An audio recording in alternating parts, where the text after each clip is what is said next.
Pero bueno, aquí hoy estamos a miércoles, muchachos. Estamos a miércoles, mitad de la semana. A ver, déjenme comprobar un segundo. Sí, sí, aquí está, aquí está.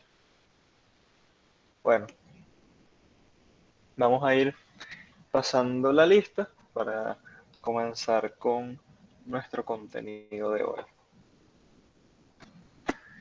Mieres Mesa. Excelente. Reynoso Quintero. Presente, profe. Gómez Montero.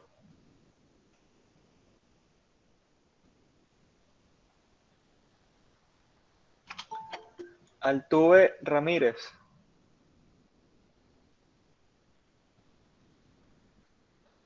González Salazar. Presente. Jaramillo Rodríguez. Presente. Hernández Gudiño. Excelente. Cova Ferrara.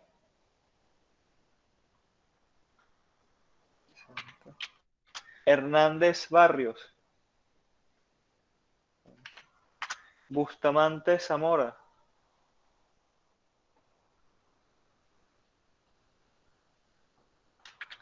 Guzmán Machado.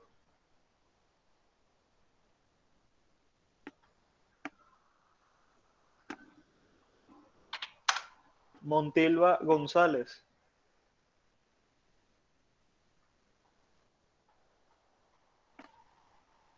Martínez Medina.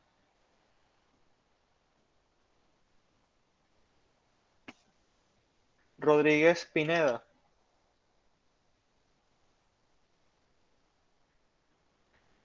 Balsa Berrios.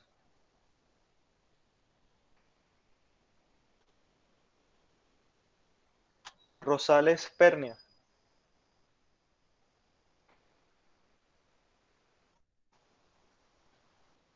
Ojeda Lugo.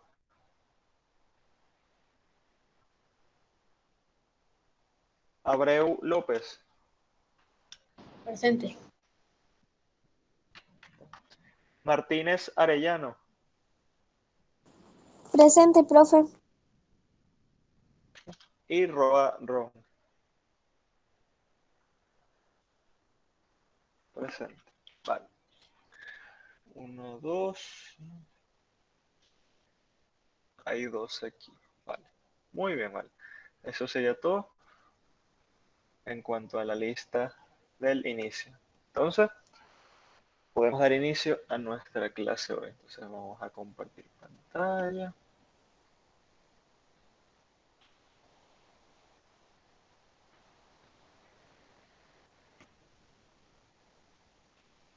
Ay, muchachos, no sé si comí algo mal ayer, pero tengo un dolor de estómago.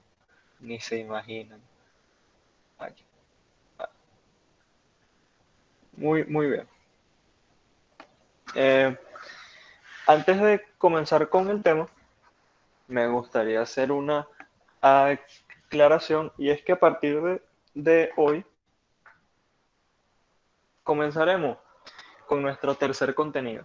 Eh, Veremos temas referentes a nuestra tercera evaluación. Ustedes dirán, pero bueno, profe, usted no está acostumbrado a, durante esta semanita de vacaciones, como a tratar las dudas, como que no a dar tema nuevo. Y sí, sí, pero el tiempo apremia, muchachos. El tiempo es algo que lamentablemente no tenemos. ¿Por qué? Porque ya estamos a mitad de esta semana. La semana que viene seguiremos viendo temas referentes a nuestro tercer contenido, porque la semana de arriba, del 22 al 25, son las terceras evaluaciones. Sí, eh, no hemos salido de las segundas y ya en 2 semanas tenemos las terceras. Es así. Entonces, o sea, necesito darles este contenido pronto, porque si no, me voy a atrasar yo y se van a atrasar ustedes. Entonces, para que no haya confusiones, quiero dejar claro que el contenido que vamos a ver a partir de hoy solo tiene que ver con la tercera evaluación. ¿Ok? No tiene nada que ver con la evaluación que ustedes están haciendo ahorita. Ay, que vi un comentario.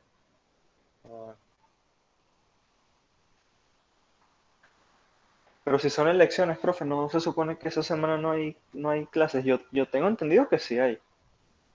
Eh, porque pregunté, o sea, pregunté porque como las evaluaciones, en realidad las segundas están fechadas para la semana anterior. Ok, estaban fechadas para la semana del primero, segundo de noviembre, por ahí. Pero el colegio decidió moverlas hacia esta semana para que tuvieran más tiempo para la cosa. Entonces yo pregunté que eso significaba entonces que las evaluaciones pautadas para el 22 se iban a también como que a mover una semana y me dijeron que no. Me dijeron que no, entonces eh, todavía esas fechas se mantienen, por lo que estamos cortos de tiempo, pero bueno. Eh, vale, entonces ya hecha esa aclaratoria, podemos con, continuar. Y es que hoy comenzaremos, muchachos, con lo que se conoce como el periodo de la hegemonía andina. ¿Okay? Un periodo historiográfico en, en nuestro país, el cual recibió ese nombre porque todos los presidentes venezolanos hasta el año 1945 fueron del Táchira, fueron de los Andes o fueron gochos, tal cual. Y se creó como una especie de idiosincrasia, o sea, como que el sucesor presidencial siempre debía ser tachirense. La gente recelaba mucho, bueno, no, la gente no. Las personas de gobierno pues recelaban mucho que una persona que no fuera del Táchira llegase a la, a la presidencia. ¿Ok? Por lo que siempre que, por ejemplo, pues el personaje del que vamos a hablar hoy, Cipriano Castro, ¿ok? Él es oriundo de un pueblo de Capacho, que se encuentra en el estado Táchira. Después le sucedió Juan Vicente Gómez, tachirense también. Después le sucede Eleazar López Contreras, tachirense también. Y cuando López Contreras va como que a apoyar a su sucesor en la presidencia, una de las condiciones que debía tener es que fuera tachirense. ¿Okay? Que al final terminó siendo Isaías Medina Angarita. Y después, cuando Medina Angarita también va a escoger a su sucesor, la condición debía ser que tenía que ser del Táchira, y así sucesivamente. Por sorprendente que suene, pues la presidencia fue monopolizada por hombres originarios de dicha región. Por eso es que se le conoce como hegemonía andina. ¿Okay? Porque todos los presidentes fueron oriundos de dicha zona. Entonces, muy bien.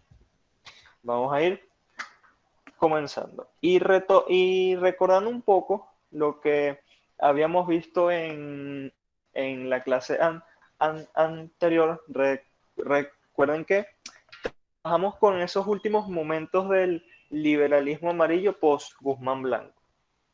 ¿Ok? Pasamos el gobierno de Andueza Palacios, de Rojas Paul, de Joaquín Crespo, vimos toda la problemática acontecida con el Mocho Hernández. Entonces, ahorita nos encontramos como en esos últimos momentos, en el año 1898-1899, durante la presidencia de Ignacio Andrade, que es el señor que están viendo a la derecha. Ok, ya va que Carla se quiere unir. Vale. El señor Andrade no tenía como la influencia necesaria en el país para mantenerse por sí mismo, sino que dependía de Joaquín Crespo, el cual era como su principal velador, era como su protector, era esa persona que sí podía como que encarnar los principios de un caudillo nacional. ¿Ok? Que es la pintura que están viendo al lado izquierdo. ¿Qué sucede? Como ustedes bien saben, el Mocho Hernández, al perder las elecciones, lanza como una serie de, de guerras, citando que le cometieron fraude, entonces se revela, empieza a reclutar campesinos para su bando. Empieza lo que en Venezuela siempre ha sido como una rencilla de caudillos. A ver quién tiene la fuerza más grande, las mejores capacidades, etcétera. Por lo que Joaquín Crespo deja la presidencia para encargarse de, una vez más, derrotar al Mocho.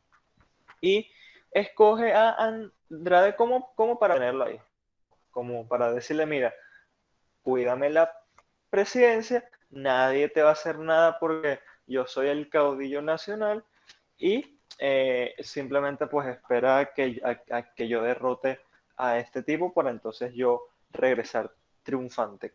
¿Qué sucede? Joaquín Crespo nunca regresa, muchacho.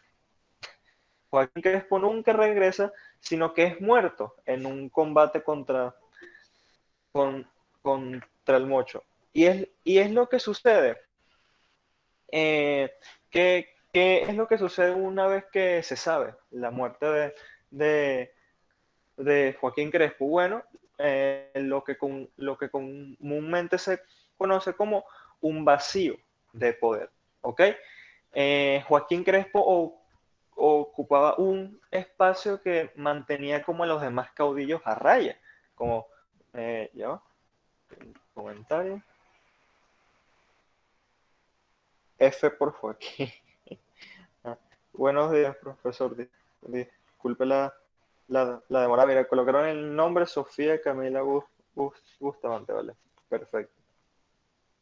Entonces, muchachos, como les estaba diciendo, ocurre un vacío de poder por la muerte de Joaquín Crespo, porque era ese caudillo nacional. Él encaraba ese poder. Entonces, como él ya no estaba, era como todos los caudillos regionales, entonces se podían volver locos.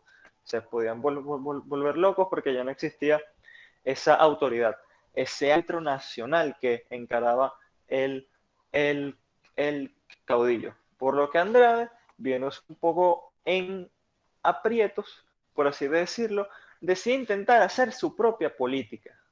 ¿Ok?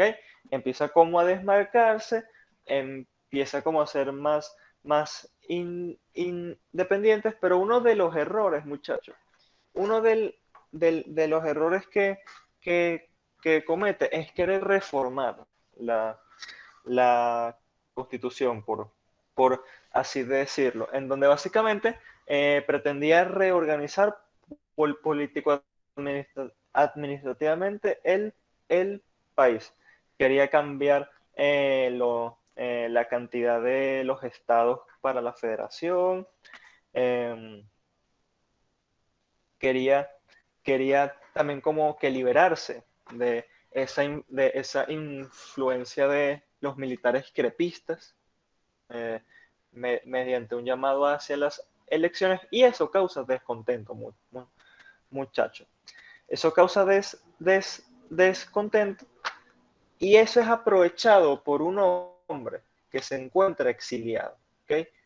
Un hombre que ni siquiera está en Venezuela, sino en la frontera entre Colombia y Venezuela, específicamente en Cúcuta, el cual es Cipriano Castro, ¿ok? Cipriano Castro es como ese outsider de la política eh, venezolana, el cual ningún venezolano en Caracas había escuchado antes. Pero bueno, él en el año 1899, aprovechando que el gobierno estaba más enfocado en, en luchar contra el Mocho Hernández que proteger las fronteras, viendo que el ejército nacional estaba vuelto un desastre, viendo que incluso había descontento entre los militares leales a Andrade, él decide invadir Venezuela. ¿Okay? Decide invadir Venezuela desde Colombia con 60 hombres. Por eso es que fue conocida históricamente esta invasión como la invasión de los 60. ¿Okay? Él toma su pueblo natal, Capacho, y lanza una proclama hacia los venezolanos, en donde se conoció por, por su lema, nuevos hombres, nuevos ideales, nuevos procedimientos. Él quería representar como esa nueva clase por política venezolana que iba a surgir con el cambio de siglo. Y además, él quiere que a su invasión se le llame Revolución Liberal Restauradora. ¿Por qué? Porque su tesis principal para ganarse el apoyo pues de los militares admiradores tanto de Guzmán Blanco como de ese liberalismo amarillo, por esas reformas que nosotros las vimos y las trabajamos cuando vimos el Guzmanato, como, como que digan, bueno, mira, pues vamos a recuperar los antiguos valores. Ahí Cipriano Castro salía como defensor de la legalidad, por así decirlo, frente a Andrade que aprovechando su poder político quería reformar la constitución para hacerla a su imagen y semejanza, etc. La verdad es que si Cipriano Castro como aparato de, de propaganda es que fue muy, pero muy exitoso. Y aún así, muchachos, aún así Cipriano Castro tenía las de perder, ¿okay? Porque su ejército, pues, que comenzó justamente con 59 hombres, porque él era un, uno más para formar los 60, no podía hacer frente al ejército nacional. Y Cipriano Castro sabe que al igual que nosotros, lo que menos tiene es tiempo, ¿ok? Si él se queda esperando, si él espera a tener pues un mayor ejército, a conseguir más provisiones para su avance, si se queda que si a, que si a ocupar ciudades le dará tiempo para que el grueso del ejército nacional venga y lo derrote. ¿Okay? Por lo que Cipriano Castro, ¿qué hace? Él no decide esperar. ¿Okay? Él no decide esperar, él no decide ocupar ninguna ciudad importante y si lo hace, pues se queda que si un día o si no se va en el mismo día, sino que él avanza, recluta hombres por donde, por los pueblos por donde pasa, por las ciudades en donde pasa, para ir armando poco a poco aún mayor ejército. Y aunque ustedes no lo crean, muchachos, Cipriano Castro va consiguiendo victoria tras victoria tras victoria. ¿Por qué? Porque el ejército nacional está como que enfrascado enfrentándose al Mocho. No fue hasta que fue demasiado tarde que le decidieron hacer frente a la invasión de, de Joaquín Crespo, pero él sigue avanzando im, im, impl, im, implacable hacia, hacia Caracas, por lo que ya va que tenía aquí anotado la idea. Aquí está. Un segundito, muchacho. Acá, ya mencioné lo de Capacho. Eh,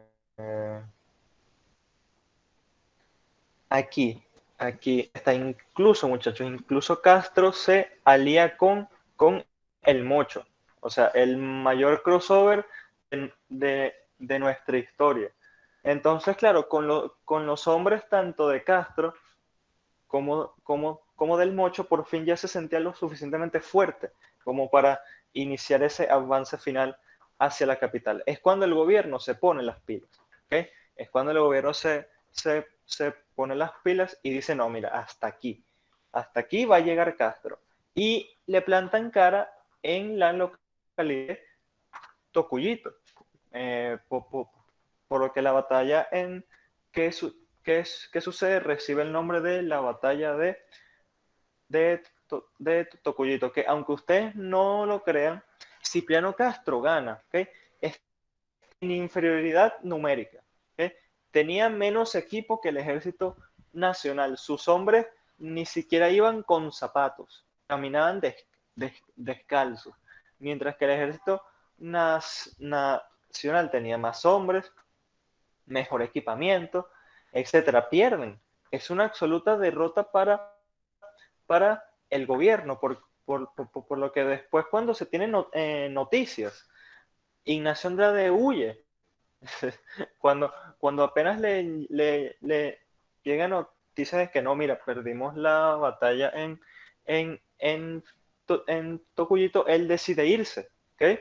A pesar que podía seguir continuando la guerra, por así decirlo, porque podía armar un nuevo ejército en relativamente poco tiempo porque tenía a mano todos los recursos del, del Estado. Él ve que no hay futuro.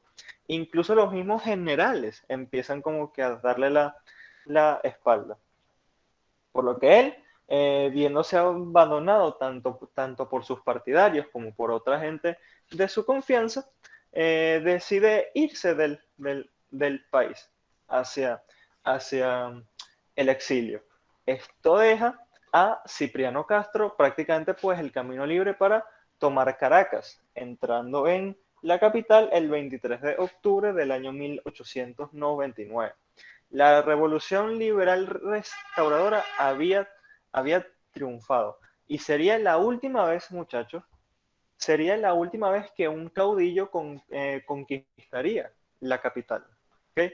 Eso es muy importante para, para, para tener en cuenta. Sería la última vez que un caudillo conquista la capital mediante medios violentos. Pero ustedes dirán, bueno, profe, pero después incluso de Cipriano Castro sucedieron golpes de Estado. O sea, tomaron violentamente la, la capital. Y yo les diría sí, pero los golpes de Estado que suceden después de la hegemonía andina, después de la presidencia de Juan Vicente Gómez, eh, es el ejército como institución.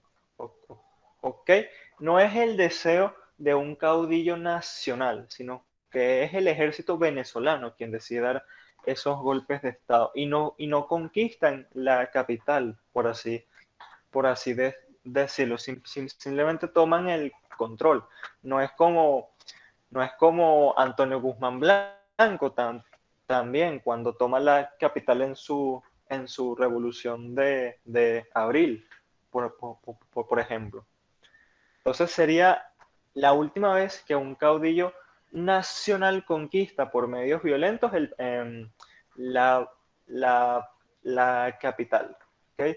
Y es muy importante recordar eso porque va marcando el fin. Va marcando el fin de una era, justamente con el cambio de siglo, porque estamos en el año 1899, el último año del siglo XIX, porque ya el año siguiente entramos en 1900, siglo XX.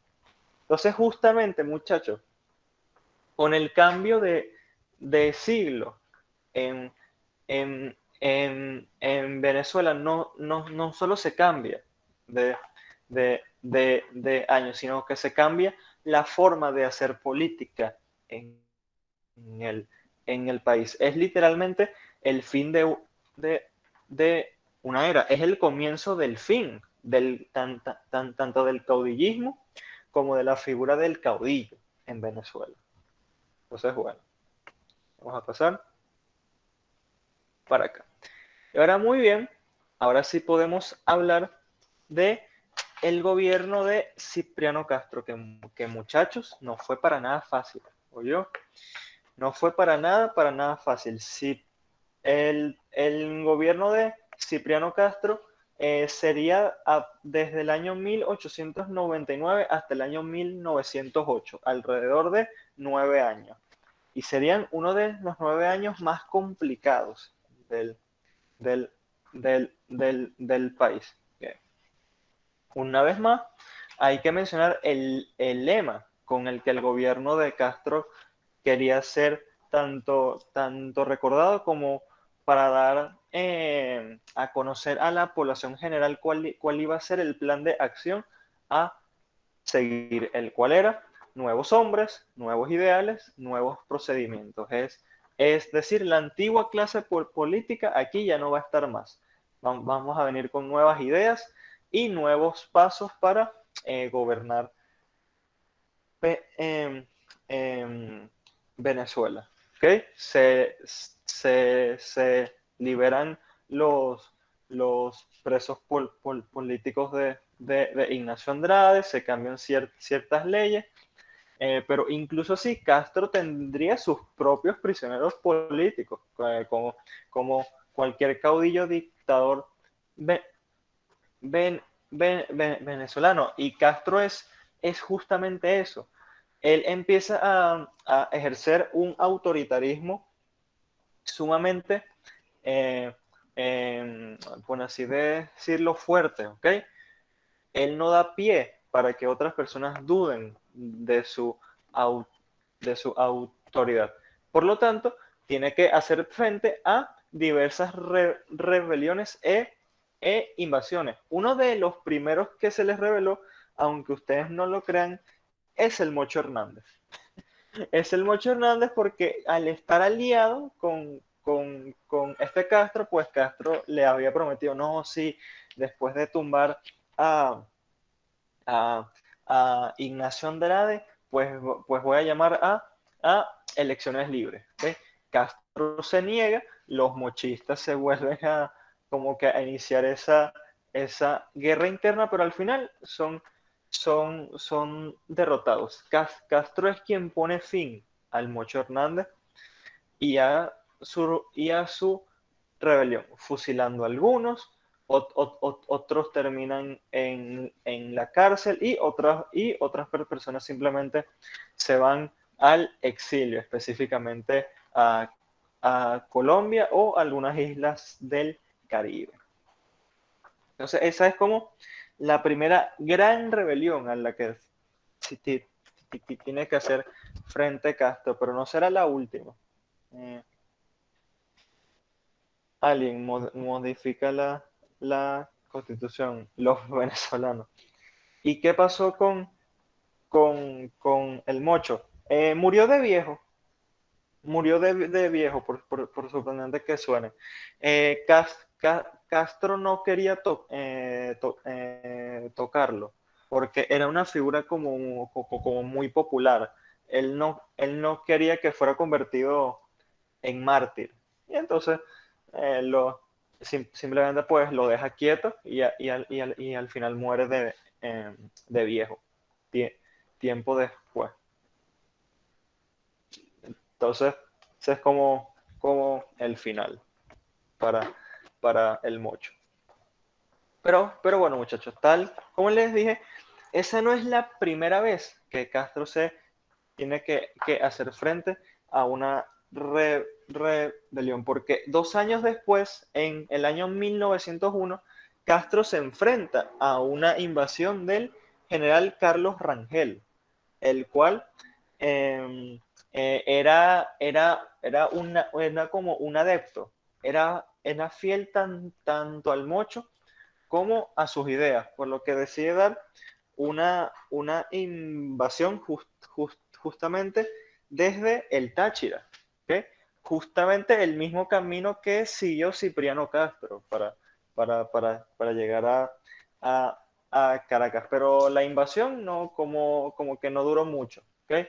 Porque la gente, al menos por esas zonas, apoyaba muchísimo a Castro.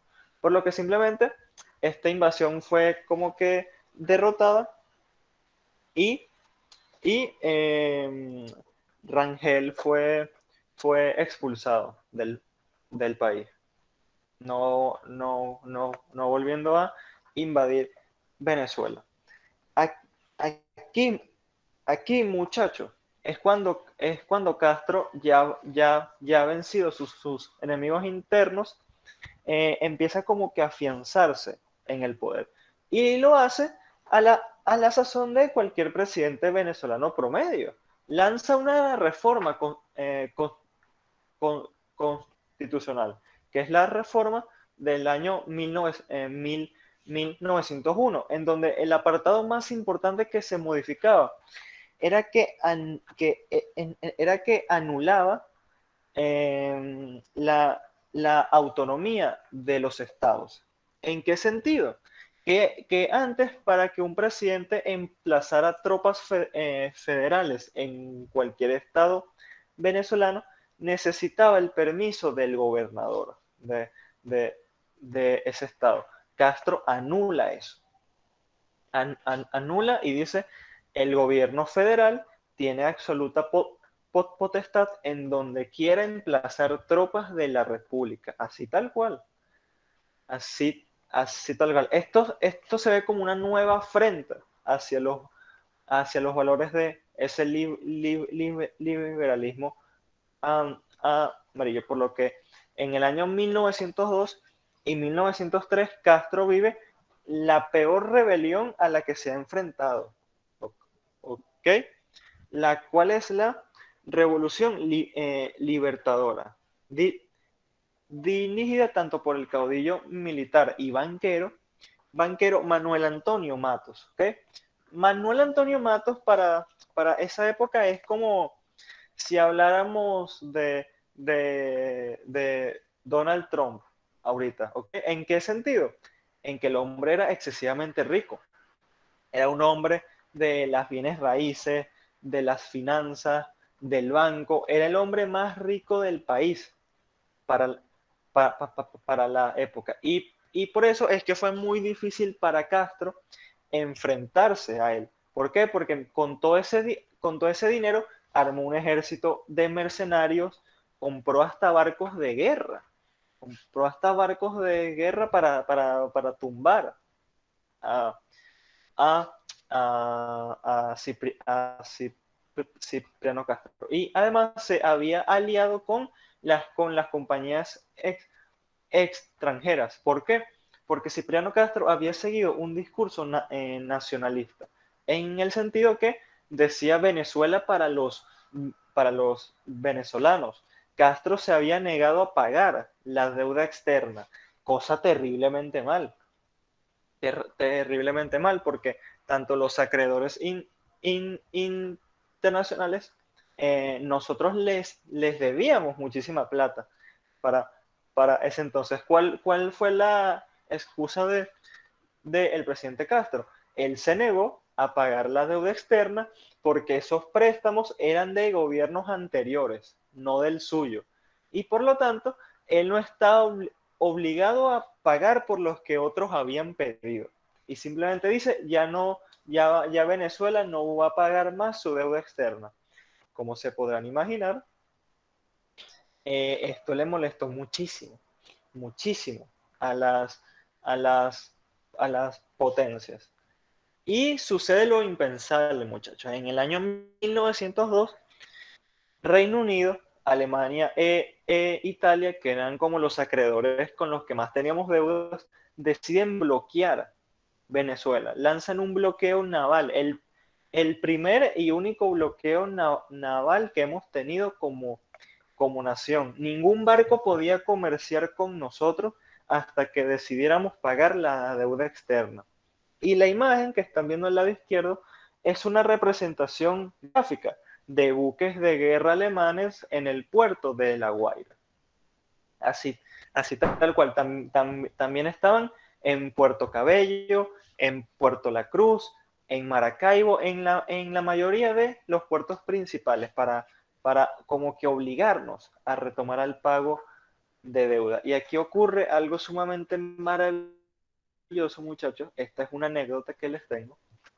Y es que en el lago de Maracaibo, eso es un lago, ¿ok? Tal cual como dice el nombre, no es tan profundo como el mar abierto. Y estos buques de guerra estaban hechos es para navegar en el océano, ¿ok? No para navegar en un lago. Y uno de los buques de guerra alemanes, si no me equivoco, era el Panther, encalla en el lago, ¿okay? Se queda varado. Y dos maracuchos con un cañón en tierra deciden entrarle a cañonazos porque creía que ya se había acercado demasiado. ¿Ok? Ellos no sabían que el buque se había encallado, por lo que mediante un cañón en tierra, deciden encañonar al buque de guerra alemán hasta que lo hunden. Terminamos hundiendo un buque de guerra imperial alemán mediante un cañón en tierra. Ustedes no saben el tremendo problema en el que nos metió eso. Alemania estuvo a nada de declararnos la guerra en ese año por, por ese incidente. Por suerte las cosas se calmaron, pero la anécdota nos queda ahí.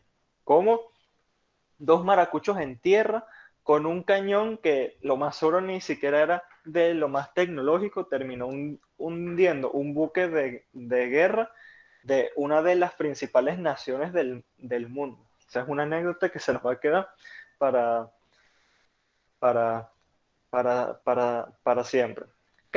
Castro seguía como que intransigente. Entonces, tanto Reino Unido, Italia y Alemania se siguen negando y las potencias pues ya son una invasión para deponer a Castro. Al final Estados Unidos como que ya interviene, ¿ok? Porque a Estados Unidos no le gustaba que los europeos se metieran en asuntos americanos, pero se creen, Estados Unidos no lo hacían por ese altruismo, sino que ellos no querían que otros se metieran en donde ellos ya tenían su negocio. ¿Okay? Hay que recordar que los Estados Unidos consideraba el Caribe como su patio trasero. Entonces decían, no metas mano aquí, ¿por qué? Porque aquí es donde estoy yo. El único que puede invadir una nación americana, si así lo quiere, soy yo.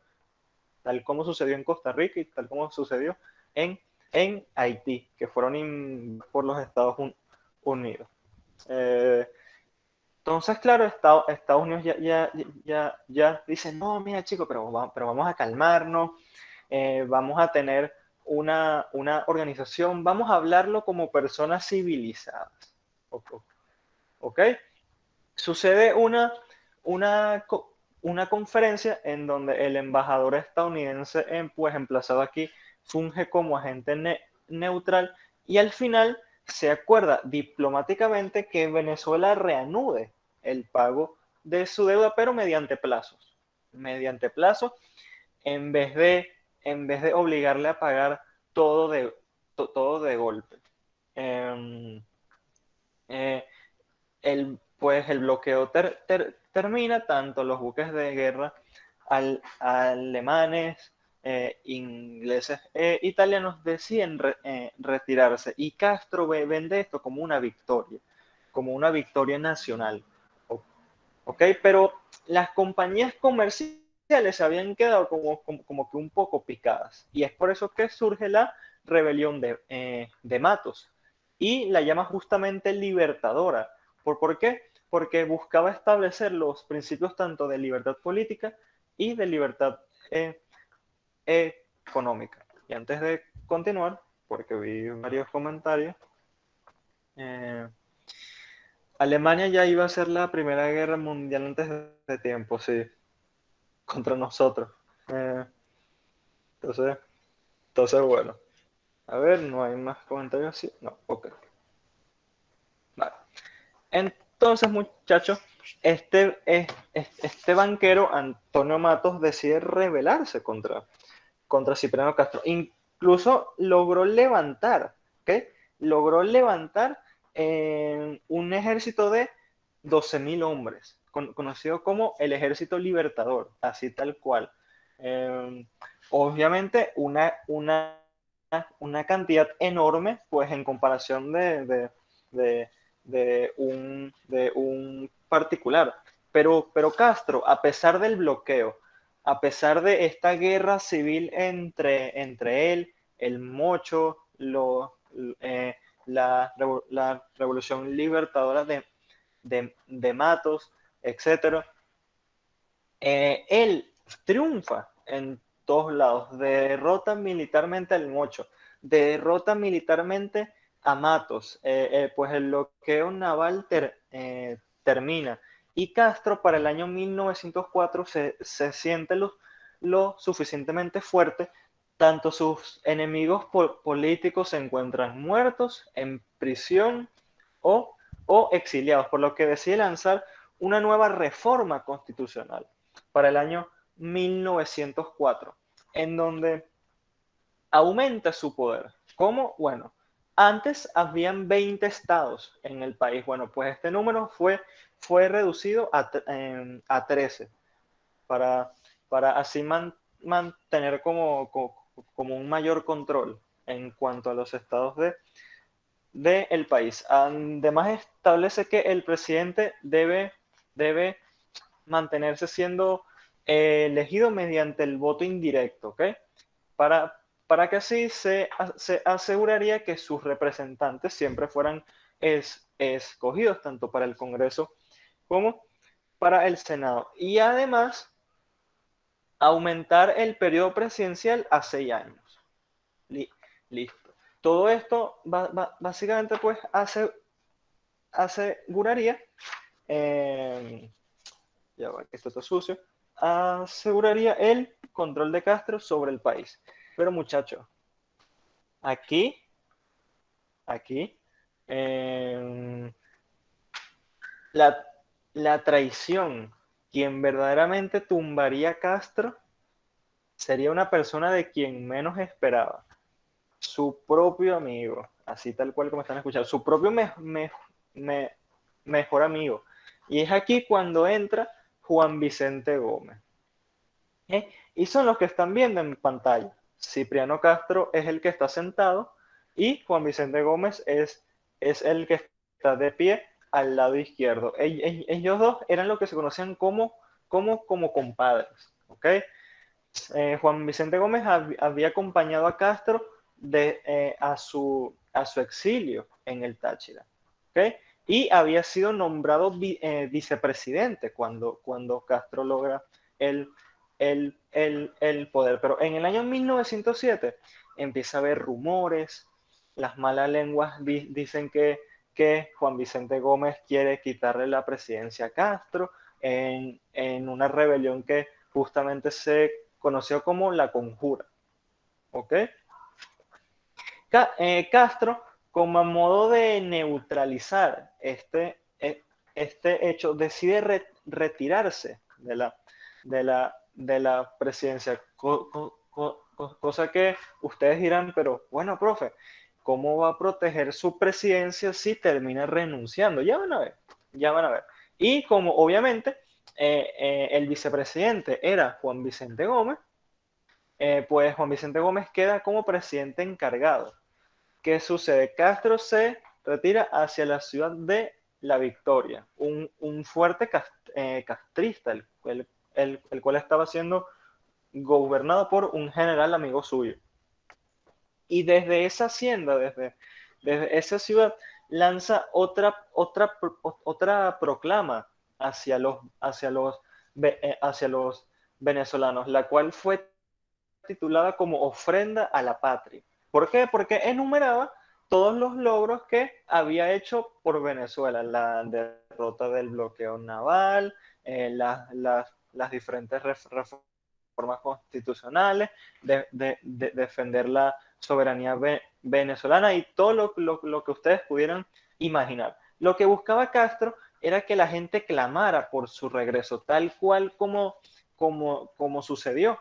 La gente tanto en Caracas, Maracay, Maracaibo, etcétera, protestaron para que Castro regresara a la presidencia. Y como se volvió una figura extremadamente popular, a Juan Vicente Gómez no le quedó otro remedio que pedir voluntariamente que Castro se reincorporara a la presidencia de la República, por lo que un año después Castro regresa triunfante a la capital, ya con la popularidad recuperada y obviamente pues quitando toda posibilidad de golpe de Estado en su contra.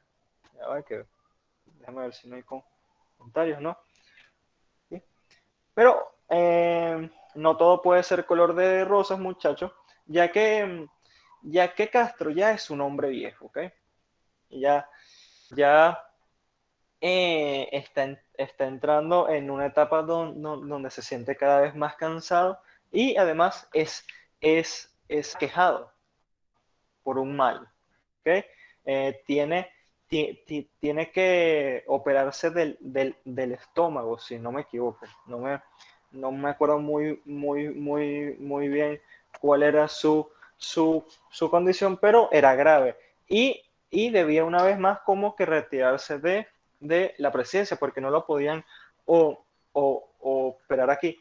Tenía que irse para Europa, porque no contábamos con con el equipo necesario para la operación que necesitaba hacerse. Por lo que una vez más, Juan Vicente Gómez queda encargado como presidente. Pero aquí la situación es, es diferente, muchachos. Sí, irónicamente se fue a operarse a Alemania. Y es que es demasiado bueno. Juan Vicente Gómez esta vez tiene una situación diferente. Cipriano Castro está ya cansado, está enfermo y se encuentra literalmente en el otro continente, pasando el charco. Entonces aquí se empiezan a ver diferentes reacciones anticastristas. ¿Okay? Las malas lenguas dicen que están financiadas por los partidarios de Juan Vicente Gómez, pero suceden en Caracas, suceden en Maracay, suceden en Maturín, suceden en Maracaibo, Barcelona, etcétera. Por lo que Juan Vicente Gómez, clamando, basándose en que existe un clamor popular para que saque a Castro del poder, decide hacerle un golpe de Estado, incruento. Más bien no fue tanto un golpe de Estado, sino que un golpe palaciego, ¿ok? Un golpe sin sangre, en donde simplemente se removió a Castro, se metieron presos a todos los que no querían seguir a, a Juan Vicente Gómez y Juan Vicente Gómez se establece oficialmente como presidente venezolano. ¿Okay? Las malas lenguas dicen que estaba aliado con los Estados Unidos porque días después un buque de guerra estadounidense atraca en La Guaira con la excusa de asegurarse que haya una transición pacífica en el poder. Pero las malas lenguas también decían que Castro iba a regresar, que Castro no se iba a quedar con esa traición, porque hay que recordar que tanto Castro como Juan Vicente Gómez tienen esa mentalidad campesina que no puedes traicionar a tu compadre, a un hermano. También Juan Vicente Gómez tenía bastante miedo de que Castro pues, cobrara venganza por una supuesta carta en donde Castro le decía a Juan Vicente Gómez, la culebra se mata por la cabeza, haciendo referencia a que iba a matar a Juan Vicente Gómez por la traición que había hecho. Entonces, Gómez, hasta que no murió Castro, él siempre estuvo miedoso miedoso de que intentaran asesinarlo, de que Castro invadiera, mandaba espías siempre a las ciudades en donde estuviera Castro, y hubo un tiempo que Castro desapareció.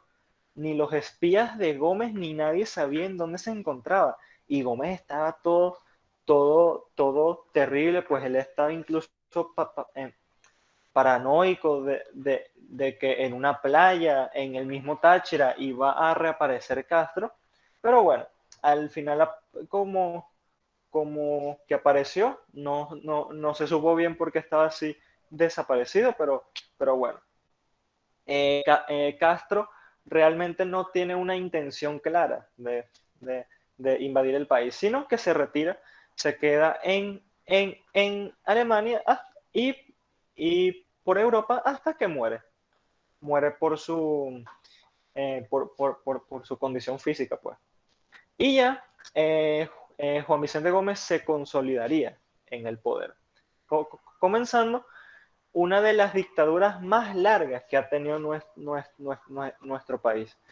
Bueno, no, la más larga, porque Juan Vicente Gómez gobernó por 27 años, de 1908 hasta 1935, que fue cuando murió.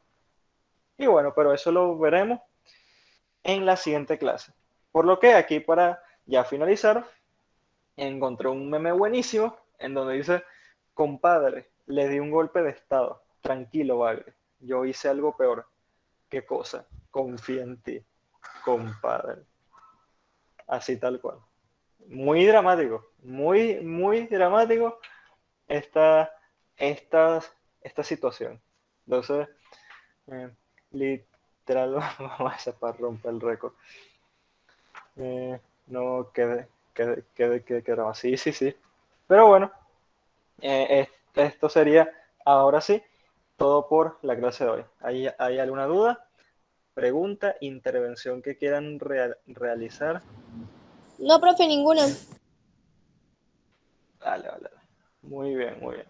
Entonces, eh, vamos a pasar la lista del final para retirarnos, que creo que la única nueva que se unió es Carla, pero de todas formas voy a pasar la lista con los que están aquí. Mieres Mesa,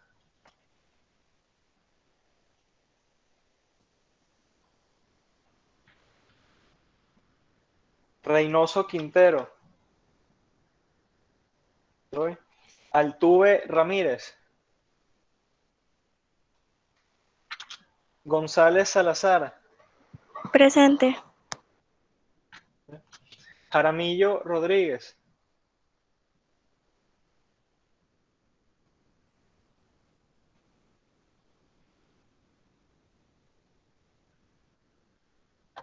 Hernández Gudiño,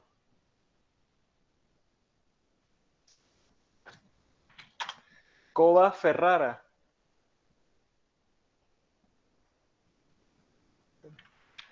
Hernández Barrios,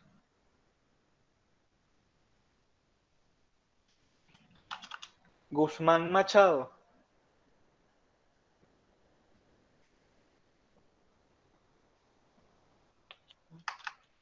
Ojeda Lugo,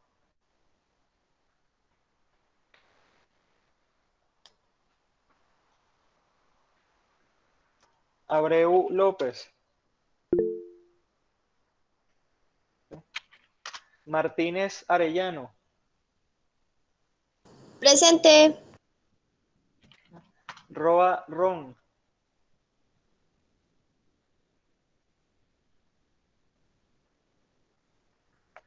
Vale. ¿Hay alguna persona presente aquí que no nombré? Falté yo. Ah, porque lo más seguro es que no estabas al principio aquí. Bustamante Zamora. Vale. Más nadie, creo. Y sí, Jaramillo, yo te noté. Vale, creo que más nadie. Entonces el resto inasistente. Vamos a colocar aquí. Bueno, muchachos, eh, si surge cualquier duda respecto al tema, saben que me pueden escribir tanto al grupo de WhatsApp como al privado, pero no en horas tan tarde, por favor, que hay alumnos que me escriben que sea a las 10 de la noche y no por